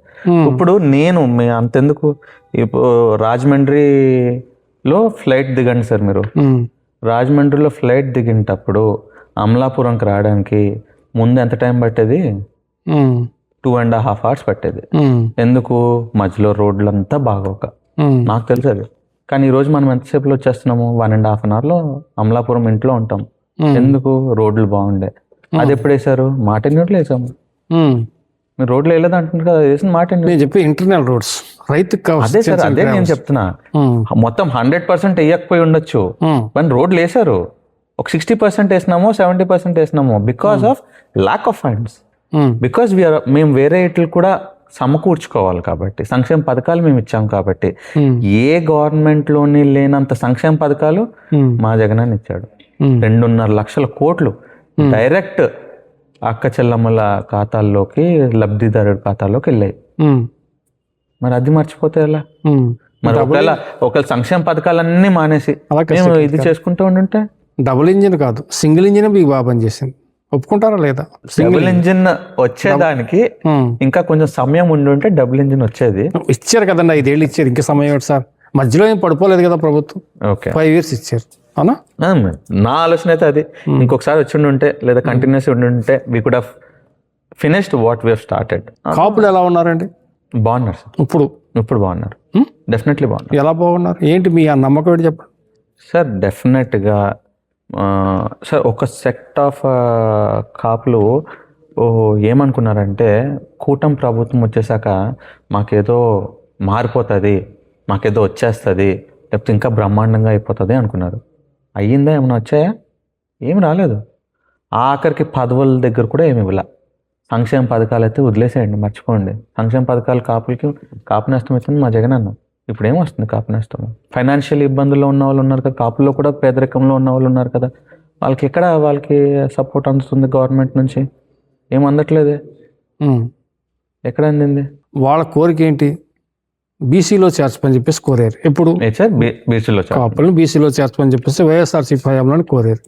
నేను చేయను అని కొండ బద్దలు కొట్టాడు జగన్మోహన్ రెడ్డి గారు. వాళ్ళు ఎలా మీకు చేస్తారని మీరు ఎక్స్పెక్ట్ చేస్తున్నారు శ్రీకాంత్ గారు? సరే, జగన్ అన్న రెండు వాళ్ళకి ఆరాధ్య దైవం అనుకోవాలో మరి ఇంకోటి అనుకోవాలో తెలియదు. పవన్ కళ్యాణ్ గారు డిప్యూటీ సీఎంగా ఉన్నారు. అవును. కూటమిలో ఎప్పటికైనా అతను జెంట్ల్మెన్ ఒప్పందంలో సీఎం అవుతాడని ఆశగా వాళ్ళు ఉన్నారు. ఈ సమయంలో అది అంత పెద్ద అచీవ్మెంట్ వదులుకుని జగన్మోహన్ రెడ్డి గారి దగ్గరికి వాళ్ళు ఎందుకు వస్తారు? సీఎం ఎట్లాగా అవకాశం ఉంది సార్? అక్కడ చూస్తుంటే చంద్రబాబు నాయుడు గారు ముఖ్యమంత్రిగా ఉన్నారు. నెక్స్ట్ నారా లోకేష్ గారు ముఖ్యమంత్రి. చంద్రబాబు నాయుడు గారు రేపు 29లో అనుకుందాం, 29లో ఆయన దేశ రాజకీయాలకు వెళ్ళిపోయి ఇక్కడ లోకేష్ గారికి సగం, పవన్ కళ్యాణ్ గారికి సగం ఇస్తా అని చెప్పేసి ఒక ఎజెండాని తీసుకొస్తే అప్పుడు వైసీపీ పరిస్థితి ఏంటండి? అంటే 2.5 years వచ్చినప్పుడు we have to see what it is. ఎందుకంటే life is full of challenges sir. ఈ రోజు ఉన్న ఛాలెంజ్ రేపు ఉండకపోవచ్చు, రేపు ఇంకో కొత్త ఛాలెంజ్ రావచ్చు. ఛాలెంజ్ వచ్చినప్పుడు ఆ ఛాలెంజ్ అకార్డింగ్ గా మేము ముందుకు సాగుతామే. కానీ మీరు ఎలా ఉన్నారు? రెడీగా ఉన్నారా సార్? We are always ready. ఎలాగా? ఏం చెప్పదలుచుకున్నారు కాపులకి? మీకు విషయం తెలుసా? రేపు 14న ద్రాక్షారాయణ భారీ మీటింగ్ ఉంది. వైసీపీ కాపు నాయకుడు బొత్స సత్యనారాయణ గారు, పేరు నాని గారు, తోట తిమ్మూర్తి గారు. అవునా? అవును. ఒక ఎజెండా అంటే ఈ ఎజెండాని తీసుకొస్తున్నాడు జగన్మోహన్ రెడ్డి గారు తోట తిమ్మూర్తి గారి నాయకత్వంలో. అవును. మేము కాపులకి ఇది చేయబోతున్నాం అని చెప్పేసి ఎందుకు ఇంత కాలానికి గుర్తు భయపడుతున్నాడు అతను? కాపులకి భయపడ్డాం కాదు సార్. ఇప్పుడు మనము రెక్టిఫై చేసుకుంటూనే ఉండాలి. Definitely it's a process. ఇందాక చెప్పినట్టు రాజశేఖర రెడ్డి ఒక్క రోజులో అయిపోలేదు. It's a long journey. So ఆ ఒక జర్నీలో జగన్మోహన్ రెడ్డి గారు కూడా ఏదైతే ఇంకా ఏదైనా సెక్టర్ మనం వదిలేసామా, ఇంకా ఏదైనా చేసుంటే బెటర్గా ఉండేదా అన్నది రెక్టిఫై చేసుకుంటాం కదా. ఆయన ఒక మాజీ ముఖ్యమంత్రి సార్. ఆయన ఓడిపోయారు, పార్టీ ఓడిపోయింది అంటే ఎక్కడ ఇంకా మనం బెటర్ అయ్యే అవకాశాలు ఉంటాయి అన్నది ఆయన విశ్లేషించుకుంటారు కదా. సో తద్వారా ఆయన కూడా విశ్లేషించుకున్నది ఇంకా ఏ రకంగా మనము ప్రజల్లోకి వెళ్ళొచ్చు, ఇంకా ఏ రకంగా మనము ఇంకా బాగా చేయొచ్చు అని ఆయన విశ్లేషణలో భాగంగా వాళ్ళు అడుగులు వేస్తూనే ఉంటారు. So that's regular process. Me YCP stand మారిందా? ఎంచేతంటే మీరు అధికారంలోకి ఉన్నప్పుడు కొడాల నాని గారు కావచ్చు, వల్లభనేని వంశీ గారు కావచ్చు, పేరు నాని గారు కావచ్చు, అప్పుడప్పుడు జగన్మోహన్ రెడ్డి గారు కూడా పవన్ కళ్యాణ్ గారిని వ్యక్తిగత దూషణలు, చంద్రబాబు నాయుడు గారిని వ్యక్తిగత దూషణలు, అసెంబ్లీ వేదిక కావచ్చు, బయట కావచ్చు, ఎక్కడ ఇంకా ఇష్టం వచ్చిన మాట్లాడేస్తారు. ఇప్పుడు నోళ్ళకి తాళాలు పడ్డాయి. అంటే మేము చేసిన తప్పే, అందుకే ప్రజలు మమ్మల్ని ఆశీర్వదించదని చెప్పేసి వాళ్ళు ఆత్మరక్షలో పడ్డారని మనం అనుకోవచ్చు అండి. అంటే సార్, మా జగన్ గారిదైనా మా నాయకులదైనా వాళ్ళ స్టాండ్ ఎలా ఉండిందంటే సార్, వాళ్ళు దేర్ ఆర్ 2 వర్షన్స్ ఎప్పుడు కూడా. ఒక గ్లాసు సగం వాటర్ ఉంటే సగం ఖాళీగా ఉందని కొంతమంది అంటారు, సగం ఫుల్గా ఉంది కదా అని కొంతమంది అంటారు. సో ఆల్వేస్ ప్రజా జీవితంలో ఇది ఎప్పుడూ 2 వర్షన్స్ ఉంటాయి. సో ఇది జగన్ అన్న విషయంలో కూడా ఏదైతే ఈ పవన్ కళ్యాణ్ గారిని వ్యక్తిగతంగా దూషించిన విషయాల్లో అలాగే 2 వర్షన్లు ఉన్నాయి. ఏంటి, ఒకటేమో 3 మ్యారేజెస్ చేసుకున్నారని చెప్పి, ఇంకొకటేమో అక్కడ 3 అన్యాయం జరిగిందని చెప్పి, వాళ్ళ పిల్లలకి అన్యాయం జరిగింది అని చెప్పి, ఇలాగా నువ్వు అది ఆడుకుండాలి కదండి సార్. మాకు అన్యాయం జరిగిందని వాళ్ళ పిల్లలు, రేణు దేశాయ్ పిల్లలు కానీ డెఫినెట్లీ రేణు దేశాయ్ పిల్లలు నేను చూసుకుంటున్నాడు కదా పవన్ కళ్యాణ్ గారు. డెఫినెట్గా సార్. కానీ వీళ్ళ వర్జన్ వీళ్ళు అన్నారే కానీ అది ప్రజలు దాన్ని ఏకీభవించారా లేదా అన్నది మాకు తర్వాత అర్థమైంది కదా, మాకు అర్థమైంది. And at the same time రీసెంట్గా ఏదైతే తమిళనాడులో కూడా ఎలక్షన్స్ జరిగినాయో, ఏదైతే టీవీకే చీఫ్ ఇప్పుడు ప్రజెంట్ ముఖ్యమంత్రిగా విజయ్ గారు ఉన్నారు, విజయ్ గారి పైన కూడా అలాగే ఆరోపణలు వచ్చాయి. బీజేపీ కూడా ఏదైతే త్రిష ఇంటి దగ్గర నుంచి విజయ్ వస్తాడు, లేకపోతే